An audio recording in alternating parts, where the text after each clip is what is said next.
Shalom, salam sukacita selalu. Apapun situasimu, apapun keadaanmu, sukacita Tuhan inginkan ada dalam kehidupan saudara.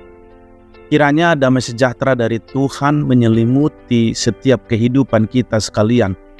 Karena dengan itulah kita dapat bersukacita dalam segala situasi, bersukacita dalam segala keadaan.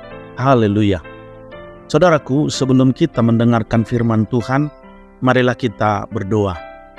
Bapa yang baik, Bapa dalam nama Tuhan Yesus Kristus, kami bersyukur karena Tuhan baik. Kami ada hari ini sebagaimana kami ada semua karena kebaikan-Mu. Terima kasih Tuhan atas kasih-Mu yang tak terbatas, yang telah menciptakan kami sebagai karya tangan-Mu. Kami bersyukur karena Engkau telah meneguhkan identitas kami sebagai ciptaan-Mu yang berharga dan unik. Hari ini kami datang di hadapan-Mu dengan hati yang terbuka, siap menerima firman-Mu yang hidup. Tuhan, kami memahami bahwa Engkau memiliki rencana yang indah untuk hidup kami. Kami ingin hidup dalam kehendak-Mu dan melakukan pekerjaan yang baik yang telah Engkau siapkan sebelumnya. Ampuni kami jika terkadang kami ragu dan bimbang tentang arah hidup kami. Bantulah kami untuk senantiasa mencari kehendak-Mu dalam doa dan memahami firman-Mu dengan lebih mendalam. Ya Tuhan, dalam renungan kami hari ini, berbicaralah kepada hati kami dan tunjukkan rencana-Mu yang luar biasa. Bimbinglah kami dalam setiap langkah perjalanan kami, sehingga kami bisa menjadi saksi kasih dan kemuliaan-Mu di dunia ini. Semoga hidup kami menjadi cerminan dari kasih-Mu yang tak terbatas dan damai-Mu yang mengatasi segala pengertian. Terima kasih Tuhan, kami berdoa di dalam nama yang kudus, yaitu Kristus Yesus, Tuhan dan Juru Selamat kami. Haleluya. Amin. Saudara kekasih dalam nama Tuhan Yesus Kristus, hari ini kita masuk dalam perenungan akan firman Tuhan dengan tema memahami rencana Tuhan yang didasarkan pada ayat Alkitab, yaitu Efesus 2 ayat 10. Demikian bunyi firman Tuhan. Karena kita ini buatan Allah, diciptakan dalam Kristus Yesus untuk melakukan pekerjaan baik yang dipersiapkan Allah sebelumnya. Ia mau supaya kita hidup di dalamnya. Amin. Saudaraku, dalam Efesus 2 ayat 10, kita menemukan keindahan dan makna yang mendalam tentang rencana Tuhan bagi kehidupan setiap orang. Ayat ini memberi kita wawasan tentang siapa kita, hubungan kita dengan Tuhan, dan tujuannya untuk hidup kita. Pertama-tama, ayat ini mengingatkan kita bahwa kita adalah buatan Allah. Kita tidak ada secara kebetulan di dunia ini. Setiap orang tanpa terkecuali diciptakan dengan penuh kasih sayang oleh Sang Pencipta yang Maha Kuasa. Allah telah mengatur detail-detail tentang kita, termasuk bakat, kemampuan, kepribadian, dan tujuan hidup yang unik bagi masing-masing individu. Dalam dunia yang seringkali menilai berdasarkan penampilan atau prestasi, kita mungkin merasa tidak cukup atau merasa diri tidak berarti.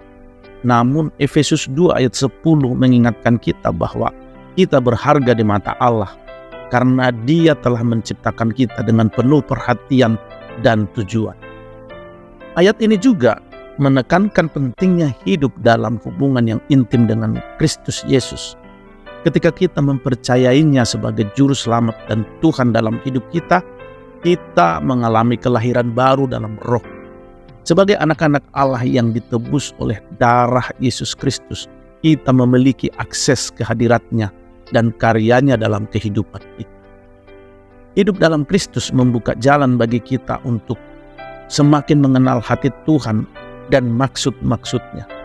Melalui doa, membaca firman-Nya, dan bersekutu dengan Roh Kudus, kita menjadi lebih peka terhadap rencana dan panggilannya dalam hidup kita. Salah satu aspek yang menakjubkan dari Efesus 2 ayat 10 adalah menyadari bahwa Tuhan telah menyiapkan pekerjaan baik bagi setiap orang sebelumnya. Sebelum kita dilahirkan, Tuhan telah mengetahui setiap detail tentang hidup kita. Dia telah menempatkan potensi, kesempatan, dan tantangan yang unik dalam hidup kita agar kita bisa memenuhi tujuannya. Rencana Tuhan mungkin tidak selalu terlihat jelas di awal. Kadang-kadang kita dapat merasa bingung dan kehilangan arah. Namun dalam momen-momen ketidakpastian itu, kita diundang untuk percaya bahwa Tuhan adalah Sang Pencipta yang bijaksana dan Dia selalu bekerja dalam segala hal untuk kebaikan bagi mereka yang mengasihinya. Ini terdapat dalam Roma 8 ayat 28. Saudaraku, rencana Tuhan untuk hidup kita melibatkan melakukan pekerjaan baik yang telah disiapkannya sebelumnya. Pekerjaan baik ini mencakup berbagai hal seperti melayani sesama, berbagi kasih dengan orang lain, berusaha hidup dalam kekudusan, dan menaati firman-Nya. Setiap pekerjaan baik yang kita lakukan adalah bagian dari cara Tuhan menggambarkan kasih-Nya dan memperluas kerajaan-Nya di dunia ini.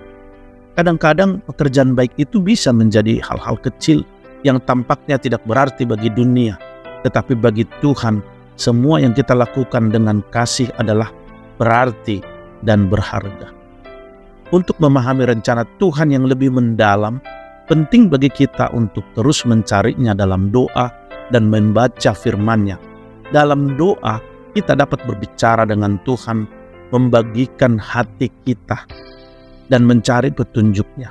Dan dalam firman-Nya, kita menemukan kebijaksanaan dan prinsip-prinsip untuk mengarahkan hidup kita sesuai dengan kehendak-Nya. Dalam proses pencarian ini, kita juga diundang untuk memiliki ketaatan dan keterbukaan hati untuk menerima rencananya. Walaupun mungkin rencananya berbeda dengan apa yang kita inginkan atau bayangkan. Saudaraku, Efesus 2 ayat 10 adalah sebuah pengingat yang indah tentang betapa besar kasih dan perhatian Tuhan terhadap hidup kita. Mari bersyukur atas identitas kita sebagai ciptaan-Nya, hidup dalam hubungan dengan Kristus, dan menjalani rencananya dengan melakukan pekerjaan baik yang telah dipersiapkannya. Melalui doa dan pengenalan yang lebih mendalam terhadap firman-Nya, kita akan semakin memahami dan hidup dalam rencana indah. Mari kita berdoa. Bapa yang baik, Engkau sangat baik dan teramat baik bagi kami. Kami bersyukur atas renungan yang telah Engkau berikan kepada kami hari ini tentang rencana-Mu yang indah. Terima kasih karena Engkau telah mengingatkan kami bahwa kami adalah ciptaan-Mu yang istimewa, diciptakan dalam Kristus Yesus untuk melakukan pekerjaan baik yang telah Engkau siapkan. Bantulah kami ya Tuhan, agar selalu ingat akan identitas kami yang berharga di dalam-Mu dan menghidupi hubungan yang dekat dengan-Mu. Tunjukkanlah rencana-Mu yang kudus bagi hidup kami, dan berilah kami keberanian dan kepatuhan untuk menjalani rencana-Mu dengan sukacita. Semoga renungan ini menggerakkan hati kami untuk hidup dengan maksud yang lebih besar, untuk mengasihi dan melayani sesama, serta memuliakan nama-Mu dalam segala hal yang kami lakukan. Kami menyerahkan hidup kami sepenuhnya kepada-Mu ya Tuhan. Kiranya setiap langkah kami dipenuhi oleh kehendak-Mu, dan setiap nafas kami menjadi nyanyian syukur bagi-Mu. Dalam nama Tuhan Yesus Kristus yang mulia kami berdoa. Haleluya. Amin. Saudaraku yang terkasih, demikianlah renungan harian kita. Kiranya renungan ini menjadi berkat bagi kita semua. Sampai bertemu kembali dalam renungan harian berikutnya. Terima kasih. Tuhan Yesus memberkati. Haleluya. Amin.